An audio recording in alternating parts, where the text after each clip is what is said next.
Lambang Garuda Pancasila berlatar belakang biru dengan tulisan putih peringatan darurat yang diikuti tagar kawal putusan MK ramai beredar di media sosial sejak Rabu 21 Agustus 2024. Unggahan ini viral setelah DPR dan pemerintah dianggap membangkang atas putusan Mahkamah Konstitusi dengan melakukan revisi Undang-Undang Pilkada.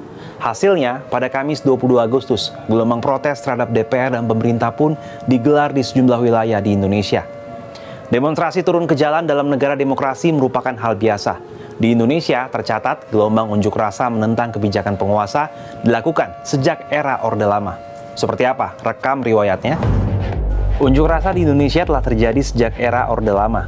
Demonstrasi-demonstrasi mahasiswa mulai bermunculan seiring memanasnya situasi politik dan ekonomi pada 1960-an yang mendorong krisis ekonomi dan politik. Eskalasi situasi politik yang makin memburuk ditandai dengan peristiwa gerakan 30 September 1965. PKI dianggap bersalah dalam gerakan 30 September, sedangkan Bung Karno yang dekat dengan PKI berada dalam posisi sulit. Puncaknya pada 10 Januari 1966, mahasiswa di Indonesia yang tergabung dalam berbagai organisasi melakukan demonstrasi dengan membawa 3 tuntutan utama: perombakan Kabinet Dwi Korah, penurunan harga, dan pembubaran PKI. Demonstrasi yang dilakukan oleh mahasiswa itu kemudian dikenal dengan sebutan Tri Tuntutan Rakyat atau Tritura. Sementara itu, unjuk rasa di era Orde Baru relatif jarang terdengar karena kebijakan pengkondisian elemen-elemen massa oleh rezim Soeharto.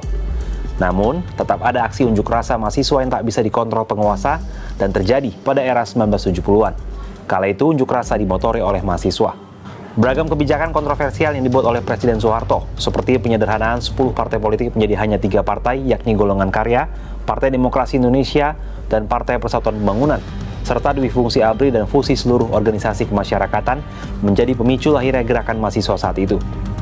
Puncak gerakan mahasiswa di tahun 1970-an terjadi pada 1974 yang dikenal sebagai peristiwa 15 Januari atau Malari. Aksi pada 15 Januari 1974 ini dilakukan ketika Perdana Menteri Jepang, Kakue Tanaka, melakukan kunjungan ke Jakarta. Pada awalnya, kelompok demonstran mahasiswa ingin menyerbu Istana Kepresidenan, lokasi Presiden Soeharto bertemu dengan Perdana Menteri Tanaka.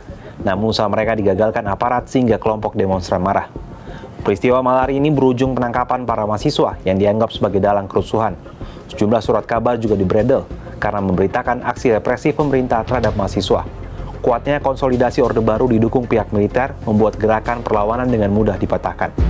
Setelah peristiwa Malari, pemerintah semakin ketat melakukan konsolidasi ke kampus-kampus untuk mencegah aksi-aksi demonstrasi.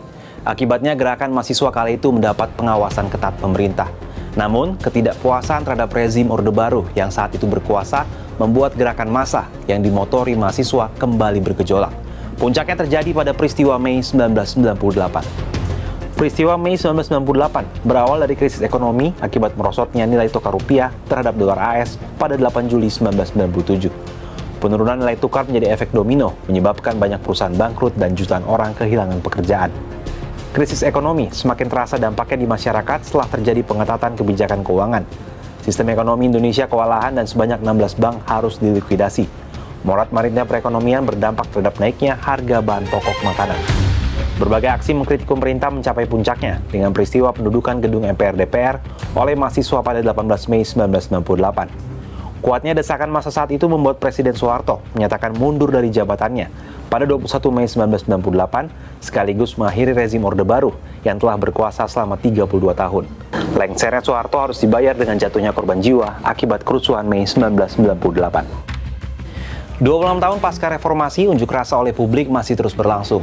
Situasinya pun nyaris serupa menjelang keruntuhan era Orde Baru, saat publik merasa muak dengan kebijakan rezim dan kroni-kroninya yang dianggap mengangkangi konstitusi dan melanggengkan kekuasaan semata.